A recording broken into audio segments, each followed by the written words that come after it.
A huge shout out to Billy Kills for supporting the channel on Patreon. Gonti, Lord of Luxury versus Korvold, Fae-Cursed King. With not an incredible opening start, but we've got a few lands at least. We'll have to start off with the Bugden Bog. And then our opponent just starts off with a fetch land, so we will just get down our second land. Still nothing to do. We'll go in for that Phyrexian Arena on our next turn most likely. Then they have nothing to do on turn 2 either seemingly. They might be holding up some removal. I imagine a Jund deck will have a lot of removal in it. Maybe they've got Assassin's Trophy or something. Anyway, we'll go in for the Phyrexian Arena, like I said. Yeah, well it's not Assassin's Trophy, but it is removal. A Maelstrom Pulse goes onto our enchantment. But at least we've got enough to go for our commander. We'll go for the Panharmonicon first, and then we'll get double triggers off of our commander entering. Just means we can steal even more stuff from our opponent, get into some removal of our own. And then in typical Jund fashion, a Bloodbraid Elf. And they cascade themselves into a Rampant Growth. And we get into Hero's Downfall, so I think we'll go in for our commander first. And then we can always block the Bloodbraid Elf and recast our Gonti if we want to, although we're not getting into the lands, unfortunately. There's another Phyrexian Arena there, so we'll just select that. Argument to be made for the removal, but I like the idea of drawing additional cards. And then on the second one, we'll go for... Oh, hang on a minute. This just gets forests, doesn't it? I always forget about that with those types of sorceries, Nature's Law and 3 visits. Yeah, should have gone for the Deathrite Shaman there.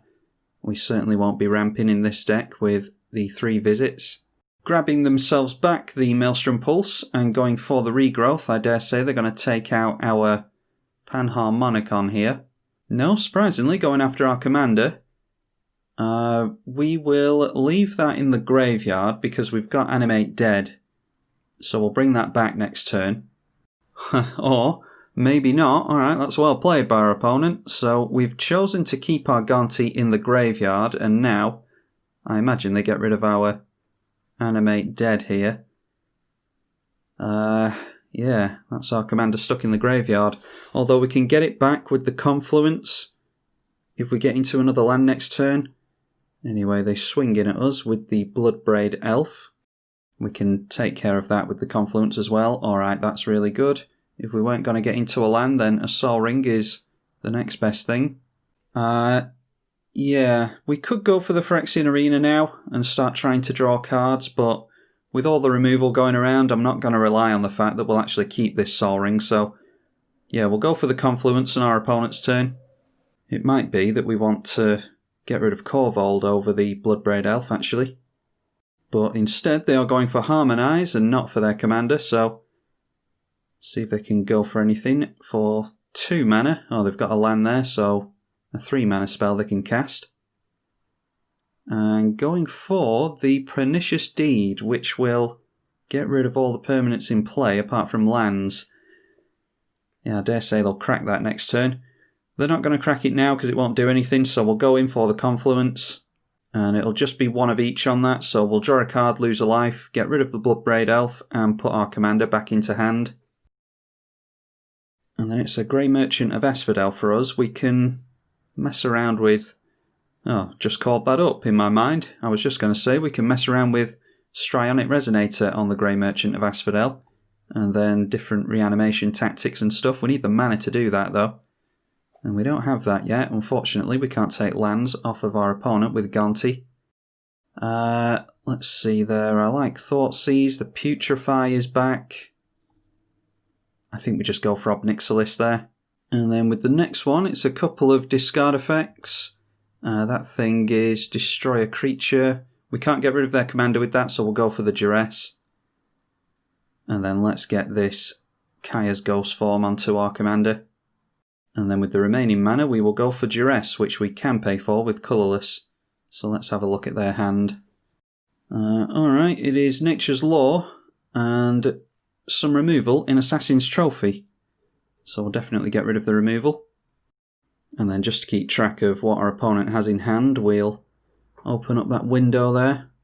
Going for the blowing up everything with Pernicious Deed straight away. We're not going to put our commander in the command zone. We're going to bring it back in with Kaya's Ghost form. And we'll just get one trigger now because the Panharmonicon's gone. Yeah, definitely take Toxic Deluge, I think. Punishing Fire doesn't do too much for us in a black deck, so we'll take the Toxic. And then getting down the Thrinax and a land, so we only know of 2 things in their hand now. Drawing to a land finally. Let's go for the Obnixilis then, seeing as how we got into that land and we can blow up the Thrinax. And I'm actually going to go for the minus on Obnixilis. They will be left with some tokens, but it's just one less sacrifice trigger for them. With Korvold, they can sacrifice 3 things as opposed to 4 things. And it's not as if we're losing our own Obnixilis. I think I run that in this deck, actually. So yeah, not the best thing we could have done with a Planeswalker, but like I said, it's less sack fodder for them. Now they are going to swing in with those tokens, so we will block one of them. The other 2 will take out their own Planeswalker. And now they can go for their commander and sacrifice one if they want, so that's 2 less sacrifice triggers that they'll get off their Korvold. And in comes Korvold for the first time, sacking one of their tokens to get a card draw, and they get a plus counter there as well. Luckily for us, we've got Hero's Downfall. I think that's going to be going straight onto our opponent's commander. Then they go for the Nature's Law, which we knew they had in hand. And excellent, we get into Urborg, which switches on the Wasteland if we want to use that for black mana. And that also means we can do both Hero's Downfall and the Phyrexian Arena now. So, yeah, I'm just going to go for the Hero's Downfall now. I don't think they're going to be running equipments and things that we can get them with. Probably should wait for my opponent's turn, but I'll just do it now so we can tap out and pass through. Go for our opponent's Phyrexian Arena. And then I'll just hold back the Gonti. Yeah, we could swing in with that, I suppose. I don't think it would have done any harm. So if we lose by 2 points of damage, just know that I should have done that. They draw into a Vampiric Tutor. I assume they just drew into it because they're doing it during the main phase. They can draw into whatever they tutor for here because they can cast their Korvold and draw a card. And that's exactly what they do, getting rid of that last token and then animating the Treetop Village.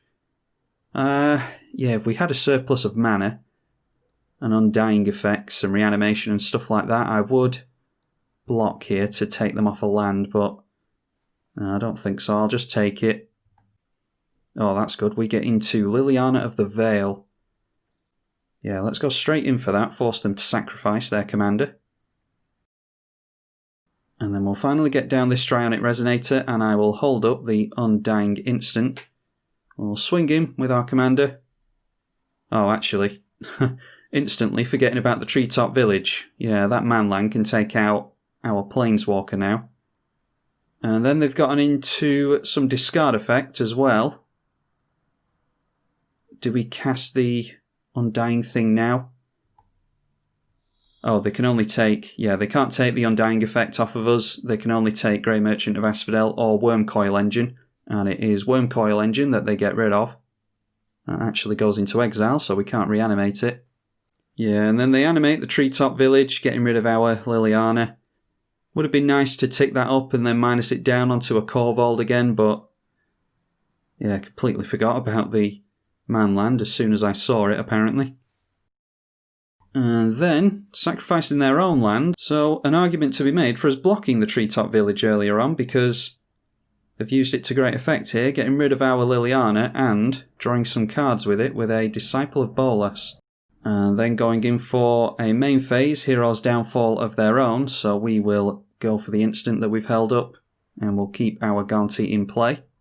And this time, oh wow, a Titania is really good, especially with a Wasteland in play. So we'll definitely take that away from our opponent. Then drawing into the actual Undying effect, and we get into Ugin as well, but still not getting into the mana that we need, unfortunately. Wish I'd taken the Deathrite Shaman now. So I say we go for the Grey Merchant of Asphodel.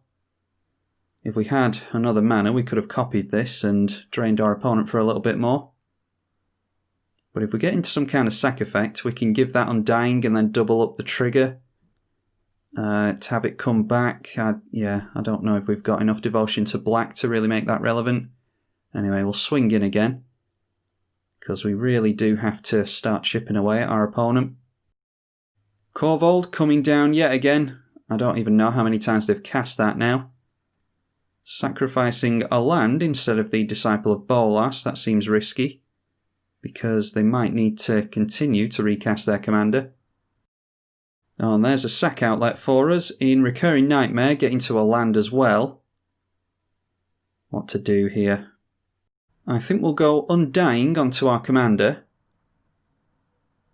And then we'll go in for the Toxic Deluge. 6 life into Toxic Deluge, just in case they can sacrifice something at instant speed and have the Korvold survive. It's currently got 5 toughness, it would have 6 if they can sack something. And then obviously our Gonti comes back with Undying. We will copy the triggers with the Strionic Resonator. So the second one resolves first. We'll take a Damnation. So that is the second board wipe we've taken from our opponent. And then we will take from there, I think, the Ravenous Chupacabra. Maybe the Broodmate Dragon. No, I think the more spot removal we can take, the better, because we'll be drawing into plenty ourselves, hopefully. But we're also taking control of our opponent's spot removal as well, so play a land and pass the turn. Having to tap out this time for Korvold, and they will have to sacrifice a land here, so that's what I was talking about before. If you keep having to recast your commander, the last thing you want to be doing is going down on lands, so that's a couple of lands in a couple of turns that they've gone down. They do play the Auron Reef the Vastwood at the end of the turn, though. Now we're really making use of our opponent's Phyrexian Arena now, getting to reanimate. That could take us into the Grey Merchant, but I think we're definitely concentrating on keeping this Korvold out of play. So let's go for the Ravenous Chupacabra. Get rid of that for the 10th time. And then let's continue to pepper away at our opponent. We'll go Lightning Greaves onto the Chupacabra. And we will swing in at them with that. And then let's protect our Gonti at the end of the turn. I don't want to reanimate the Grey Merchant of Asphodel just yet, because I do want to make use of that Strionic Resonator with it. Let's see what else they've got for us. Still a few cards in hand. And even more now with Painful Truths. Going down to 12, so we might be able to take them out with the Grey Merchant actually. When we reanimate that and double up the triggers, we might have enough. In fact, we will have enough, because it's Devotion to Black of 8 currently, once the Grey Merchant comes out, and then we double it up, and that's obviously 16. Or we can just do it once, swing in, can't we? Well, so much for that idea. Kolaghan's Command gives them back the Bloodbraid Elf, and it blows up our Resonator. Yeah, Kolaghan's Command is really, really good. So I dare say we're seeing a Bloodbraid Elf here. Yep, there it is. Let's see what they cascade into. Even more removal, as you would expect in Jund. That can go on the Ravenous Chupacabra, so yep, it does. Blows that up. And then they put a plus counter on it with the Auron Reef the Vastwood, and they will swing in at us, just trying to outrace us at this point, really. But I think we've got them here. Getting to a land and a Massacre Worm. So let's have some fun here. We'll use our opponent's own stuff to get rid of them, like we have been doing the whole game, as Gonti decks tend to. Get out the Titania. Then we'll play a land. Then the Lightning Greaves goes over to Titania. Then let's use this reanimate on the Grey Merchant after all. It'll still drain them for a nice chunk. Yeah, so they go down to 6. All we have to do is turn everything in sideways here, assuming that our opponent doesn't have any removal. Turn both of these sideways, and hopefully that's the game for us. Yeah, graciously, our opponent takes it. Yeah, typical Jund deck, like I said a few times there. Plenty of removal. It played very much like my Queen Marquesa deck there. I don't think I really have a good 1v1 Jund list. I might have to build one at some point. Oh, I do have Lord Windgrace. Yeah. Doesn't play the same, because its lands matter obviously. It doesn't play the same as these more aggro-based Jund decks. So, yeah, something to think about anyway. Hopefully you all enjoyed this one. I think this was a good showing for Gonti. Being able to steal your opponent's stuff and use it against them is really useful in a deck like this. So I hope you all enjoyed it. Be sure to leave it a thumbs up, comment and subscribe if you did. I'm tribalkai on the EDH channel. Thank you for watching.